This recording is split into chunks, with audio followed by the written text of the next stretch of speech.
But on the thing, it doesn't look like it's. So there's still some technical difficulties. Yeah, but they will be resolved for sure now that we know the situation. And that's the worst one to experience in a fighting game where the response is laggy. Yeah, you get your input at the wrong time or a different input altogether. So we don't want anyone to feel that. We are going to make sure everything is fine. So do bear with us for a bit.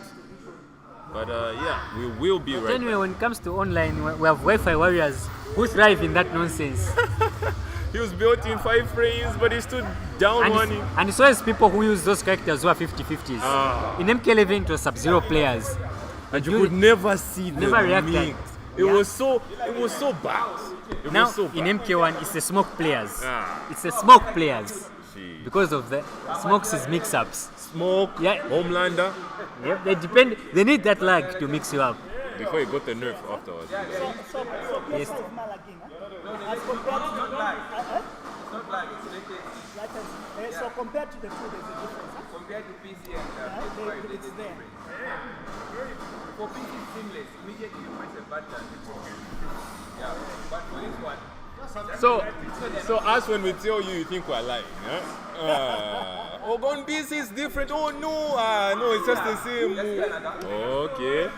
Oh, they play on PC? They've been playing on PC. Oh, no wonder. There's nothing wrong with the console. Yeah. It's the PC they play on. No worry. So guys, you just have to get used to it. Yeah, you just have to adapt. Just adapt. Because in December. Yeah, we're going back to console. Yeah, they have to start labbing for console. It's actually a good thing. That they've realized it now, yeah. Imagine realizing it on the day of the tournament after you've been practicing at home. That's how I also felt when I played, it was MKX when I played on PC. And you know how fast-paced X. Yeah. And I used to play it on a PS4. Now I played it on a high-end PC. Everything was too fast-forward for me. It was running at 60 FPS. I was like, nah, I want the console version. I prefer the normal 30 FPS console version. I mean, there are lots of people who prefer PC over console and console over PC and stuff like that. But and those people who prefer console. Yeah, I mean, even game-wise, there are people who get things earlier, let's say on PC, and on console, yeah, stuff yeah, like that. And even most games. I feel bad for PC, especially for GTA 5, they had to wait for years just to get it on PC. Yeah, you're joking. Yeah, GTA 5 didn't drop on PC on the same day. You're lying. I think it came out 2 years after. No. Yeah. Really? So how is it going to be for 6 then? 6, I think. I think even with 6. Let me check. That's sad because getting a good game like that for a year. Yeah, even with these PS exclusives, they come like 1 or 2 years after on PC. Like the exclusives I don't know. Yeah, it makes sense. But for Microsoft ones, they get them on day one because of Game Pass. Yeah. I think also Halo is a Microsoft exclusive too. Yeah, always been.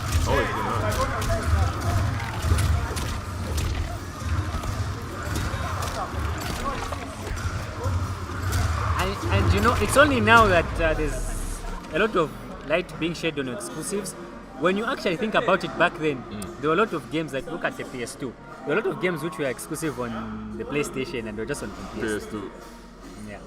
And even on Nintendo side, like certain games which were on the GameCube, other Super Nintendos, S64. Actually, back then there were a lot of games that were exclusives to.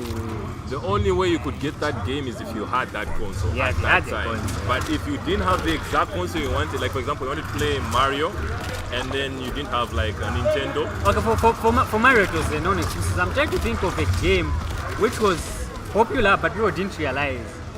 Most PS2s, Jack and Dexter, right?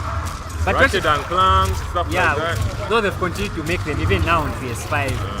But yeah, those fun small games, but could only play them on a PS2. And then I think exclusives started becoming more visible when we moved to the PS3 and Xbox 360 era. The Gears of War, it was only for Xbox 360. I think God of War as well was an exclusive, I think. Yeah, God of War started on a PS2. That's a good example. The PS2 God of War only played on a PS2. I then continued PS3, PS4. the days when we used to see blood for the first time as a kid. You're like, what is that? And then you never really played the game because you didn't know how. Even save files. When you had to go in a statue and then you save. I remember that. And the chip system was so much work. Yeah, because do you remember very hard games which one is 8-bit or 16-bit? That Lion King game. Bro, once you die once, you're starting at the beginning of the game. Oh my god. That was annoying. When games didn't have save files. Ooh, and don't forget the fact that when you put in a CD, it would never read early. So you had to do the whole process of cleaning the disc. Making sure I didn't. Oh, it was such a horror. And then praying and just hoping it goes through. And when you see the whole blue and then the Sony words, oh, you'd be so happy. Oh, those were the days. Games have come a long way. A long, long way. We need to appreciate what we really have right now. Because right now, we don't even have to think about a memory card. Or what we need to put here. We just think, that space is running out, so I just have to change the TB and stuff like that. But before, it was really bad. Internal memory was a myth. It was something else. But yeah, some changes just happening here. We have some players.